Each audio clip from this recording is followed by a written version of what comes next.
जय हिंद साथियों, कैसे हैं आप सब। स्वागत है आपका एक बार फिर आपके अपने YouTube channel Shri Shyam class में। जी हाँ साथियों, आज हम बात करेंगे आर्मी अग्निवीर बैच 2024 के पार्ट 7 की। कौन से पार्ट की? पार्ट 7 की अपन बात करने वाले हैं। आज 7वां पार्ट आपके सामने लेकर आए, जिसके अंदर जीके के टॉप मोस्ट प्रश्नों की अपन बात करेंगे। हमेशा जीके के टॉप मोस्ट प्रश्नों की अपन बात करते हैं, डेली के 30 प्रश्न लेते हैं और एक अपनी साइंस की सीरीज चलती है, उसका एक पार्ट आज नहीं आ पाया, उसके लिए माफी चाहेंगे।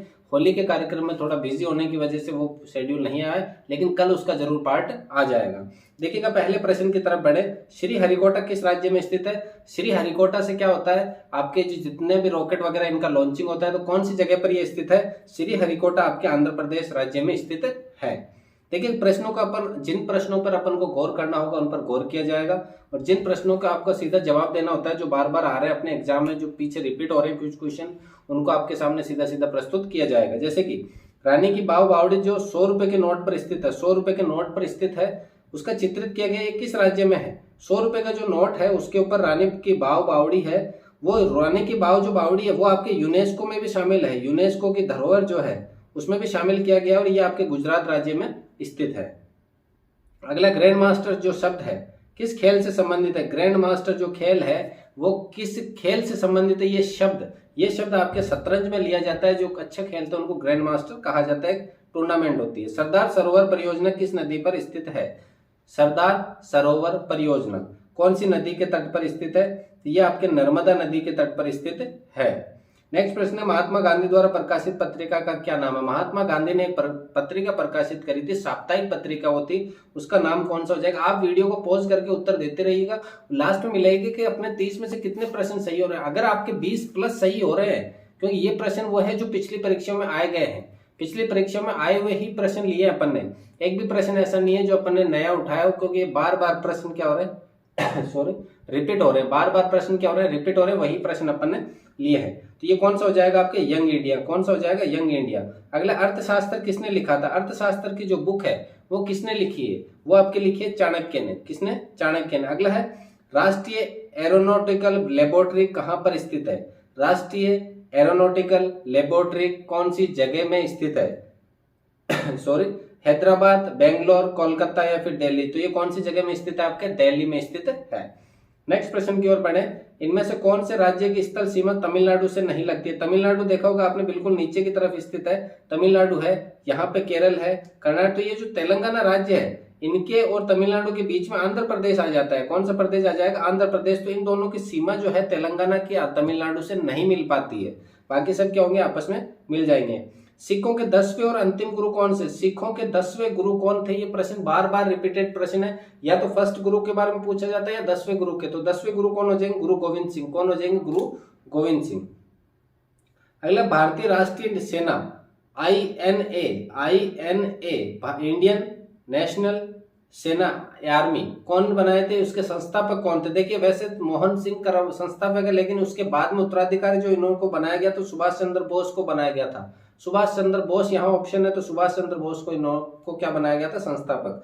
संसद के निचले सदन को क्या कहते हैं? ऊपरी सदन और निचला सदन, दो सदन होते हैं, तो उसके निचले सदन को क्या कहेंगे अपन? लोकसभा। निचले सदन को अपन क्या कह देंगे? लोकसभा।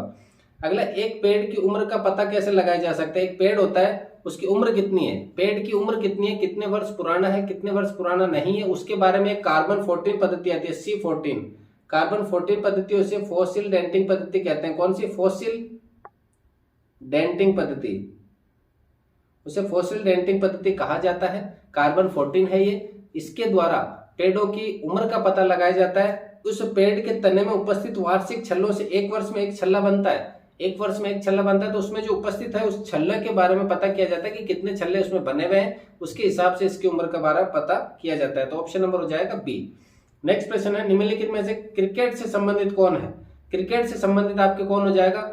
कौन से शब्द? लव, गोल, मिड गोल्ड या बाउंसर? तो बाउंसर जो होती है ऊपर की तरफ से फेंकी जाती है कंधे के ऊपर से, उसको अपन बाउंसर गेंद कहते हैं। तो बाउंसर जो शब्द है वो किस खेल से संबंधित है? आपके क्रिकेट से संबंधित है। नेक्स्ट प्रश्न, भारत का राष्ट्रीय जानवर कौन सा है? राष्ट्रीय जानवर की अगर बात करें, भारत का राष्ट्रीय जानवर कौन सा हो जाएगा? बाघ, हाथी, ऊंट या शेर? तो कौन हो जाएगा? भारत का राष्ट्रीय जानवर हो जाएगा बाघ। अभी पहले एक राष्ट्रीय पशु कौन सा है? तो राष्ट्रीय पशु के बारे में बात करें तो भी अपने कौन है? बाघ है।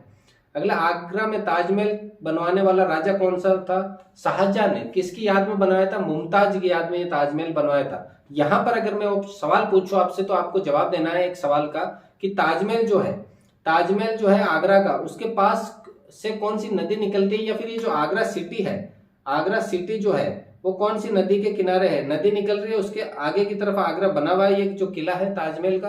तो ये आगरा के अंदर कौन सी नदी निकलती है, या आगरा किस नदी के किनारे पर स्थित है? ये आपके लिए सवाल है, आपको कमेंट में जवाब इसका देना है। तो आगरा में ताजमहल बनवाने वाला राजा कौन था? शाहजहां। आगरा में जो ताजमहल बनवाया गया वो कौन से राजा के द्वारा? शाहजहां के द्वारा। नेक्स्ट प्रश्न है, ब्रिटिश सरकार ने कलकत्ता के बाद कहां अपनी राजधानी बनाई? ब्रिटिश सरकार ने कलकत्ता के बाद में राजधानी बनाई थी अपनी 1911 के अंदर। 1911 के अंदर अपनी राजधानी को कलकत्ता से दिल्ली के अंदर शिफ्ट कर लिया था। ब्रिटिश सरकार ने 1911 के अंदर कलकत्ता के बाद दिल्ली को अपनी राष्ट्रीय राजधानी बनाया था। नेक्स्ट प्रश्न है, इंदिरा गांधी के समाधि स्थल को क्या कहते हैं? इंदिरा गांधी का जो समाधि स्थल है राजघाट नई दिल्ली पर स्थित है। राजघाट नई दिल्ली पर स्थित है, नई दिल्ली पर स्थित है। इस समाधि स्थल को किस नाम से जाना जाता है? शक्ति स्थल के नाम से जाना जाता है। शक्ति स्थल वह जगह है जहां पर इंदिरा गांधी का समाधि स्थल बना हुआ है, यह आपके राजघाट नई दिल्ली में स्थित है। इस तरह से भी बन सकता है प्रश्न कि इंदिरा गांधी का जो समाधि स्थल है शक्ति स्थल, वो कौन से जगह पर है? तो वो नई दिल्ली में है, राजघाट पर। श्रीलंका की राजधानी क्या है जो अभी नई बनाई गई है? वो है श्री जयवर्धनपुरा। श्री जयवर्धनपुरा क्या है? इनकी नई राजधानी है। काबुल किसकी है? अफगानिस्तान की। ढाका बांग्लादेश की। दिल्ली भारत की। इनका भी आपको पता होना चाहिए। भारत का राष्ट्रीय पुष्प कौन सा है? भारत का राष्ट्रीय पुष्प कमल, बरगद, एमू, इनमें से कोई नहीं। तो कौन हो जाएगा? भारत का राष्ट्रीय पशु हो जाएगा आपके कमल। राष्ट्रीय पुष्प की बात की, कौन हो जाएगा? कमल। अगला प्रश्न है, चिल्का झील कहां पर स्थित है? चिल्का झील कौन सी जगह पर है? यह सबसे खारे पानी की झील है, ध्यान देना। सबसे ज्यादा खारे पानी की झील, सबसे खारे पानी की झील के बारे में भी सवाल है। खारे पानी की झील कौन सी है? तो वह चिल्का झील ही है, खारे पानी की झील। और ये कहां पर स्थित है? यह आपके कौन सी जगह पर स्थित है? उड़ीसा के अंदर स्थित है। कौन सी जगह में है? उड़ीसा के अंदर स्थित है। अगला, जनजाति समूह से आने वाली भारत की प्रथम राष्ट्रपति कौन सा? जनजाति समूह से आने वाली भारत की प्रथम राष्ट्रपति द्रौपदी मुर्मू है। ये भारत की 15वीं राष्ट्रपति है। 15वीं राष्ट्रीय 14वीं राष्ट्रपति कौन थे? आपके रामनाथ कोविंद थे। रामनाथ कोविंद आपके 14वें राष्ट्रपति थे। और भारत की ये दूसरी महिला राष्ट्रपति है। भारत की पहली महिला राष्ट्रपति प्रतिभा पाटिल थी। दूसरी महिला राष्ट्रपति कौन है? आपके द्रौपदी मुर्मू है। अगला, इनमें से कौन सा भारतीय संविधान का आधार रूप नहीं है? भारतीय संविधान का आधार रूप नहीं है संघीय सरकार, राष्ट्रपति शासन प्रणाली, संसदीय सरकार या स्वतंत्र न्यायपालिका।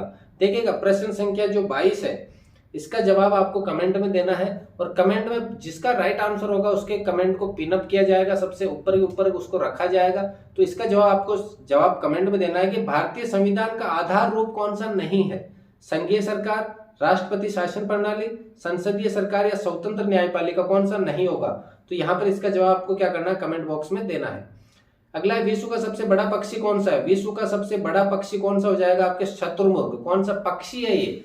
पक्षी कौन सा हो जाएगा? शतुरमुर्ग। सबसे बड़ा पक्षी जो अंडा देता है सबसे बड़ा, वो भी कौन सा है? शतुरमुर्ग। बड़ा है तो अंडा भी क्या देगा? बड़ा।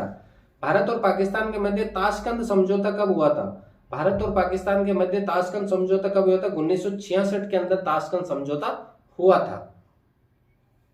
हिंद स्वराज्य पुस्तक के लेखक कौन है? हिंद स्वराज्य पुस्तक के लेखक है महात्मा गांधी। इन्होंने 1909 के अंदर एक पुस्तक लिखी थी, हिंद स्वराज्य। हिंद स्वराज्य नामक एक पुस्तक लिखी थी, उसके लेखक कौन है? महात्मा गांधी है, 1909 के अंदर। अगला प्रश्न है, विधानसभा अध्यक्ष का चुनाव कौन करता है? विधानसभा अध्यक्ष का चुनाव कौन करेगा? आपके राज्यपाल, मुख्यमंत्री या विधानसभा के सदस्य? देखिएगा, विधानसभा अध्यक्ष का चुनाव वही करेंगे जो विधानसभा के सदस्य है। विधानसभा के जितने भी सदस्य हैं वो आपस में मिलकर किसका चुनाव करेंगे? विधानसभा अध्यक्ष का चुनाव। अध्यक्ष और उपाध्यक्ष दोनों का चुनाव करते हैं, तो इसमें हो जाएगा विधानसभा के सदस्य।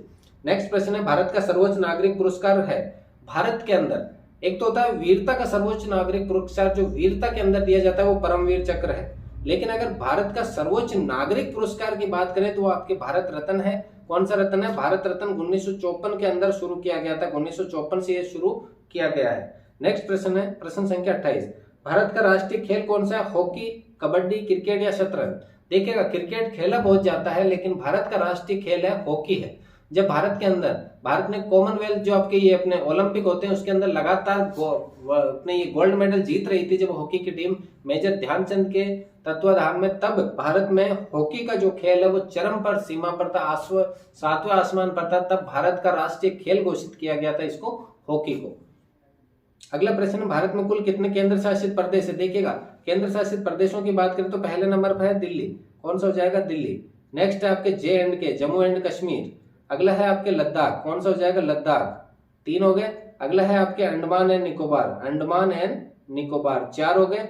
5वां है आपके चंडीगढ़। कौन सा हो जाएगा? चंडीगढ़। 5वां चंडीगढ़। 6ठा है दादर नागर एवं दमनदीप, दमनदीप और दादर नागर दोनों हो जाएंगे, दादर नागर और दमनदीप। अगला है 7वां है लक्षद्वीप। कौन सा हो जाएगा? लक्षद्वीप। और 8वां है आपके पांडुचेरी। कौन सा हो जाएगा? पांडुचेरी। तो कितने हो गए टोटल? 8। पहला दिल्ली, जम्मू एंड कश्मीर, लद्दाख 3, अंडमान निकोबार 4, चंडीगढ़ 5, दमनदीप एवं दादर नागर 6, लक्षद्वीप 7 और पांडुचेरी 8। टोटल कितने केंद्र शासित प्रदेश है? 8 केंद्र शासित प्रदेश है भारत के। नेक्स्ट प्रश्न है, सानिया मिर्जा किस खेल से संबंधित है? जिनका अभी अभी तलाक हुआ है, इन्होंने पाकिस्तान के क्रिकेटर शोएब मलिक से शादी की थी, उनके बाद इनका तलाक हो चुका है। तो सानिया मिर्जा जो है वो किस खेल से संबंधित है? टेनिस खेल से संबंधित है। ये अपने टॉप मोस्ट प्रश्न थे, 30 प्रश्न अपने पूरे हुए। जिनको ये क्लास शॉर्ट एंड स्वीट आपके मात्र 10 से 12 मिनट में पूरी क्लास समाप्त कर दी जाती है, 30 प्रश्न आपके सामने हाजिर किए जाते हैं। ऐसा नहीं है कि हम 30 प्रश्नों के लिए 30 मिनट का समय ले रहे हैं। अपन को भी पता है कि जीके को अपन वहां मुश्किल से 15 प्रश्नों के लिए 7 से 8 मिनट ही देंगे, 15 प्रश्नों के लिए, यानी 1 मिनट में 2 सवाल। तो यहाँ पर भी 30 सवाल है, तो अपन 1 मिनट के 2 सवाल से रखें तो भी अपन कम समय ले रहे हैं। तो 7 से 8 मिनट जीके को देना है, 7 से 8 मिनट आपको किसको देना है? जीएस को देना है। 8-8 मिनट रख लेते हैं, 16 मिनट आपने दे दिए इनको। आपको जीके और जो आपके रीजनिंग और मैथ बचे 20 प्रश्न, उनको अगर आप 40 मिनट देते हो और इनको 8-8-16 तो भी अपना काम हो जाएगा आराम से। तो ये थे अपने आज के टॉप मोस्ट प्रश्न। अगर क्लास पसंद आई है तो वीडियो को लाइक कीजिएगा, अपने दोस्तों के साथ शेयर जरूर कीजिएगा चैनल को। मिलते हैं अगली क्लास में, तब तक के लिए जय हिंद, वंदे मातरम।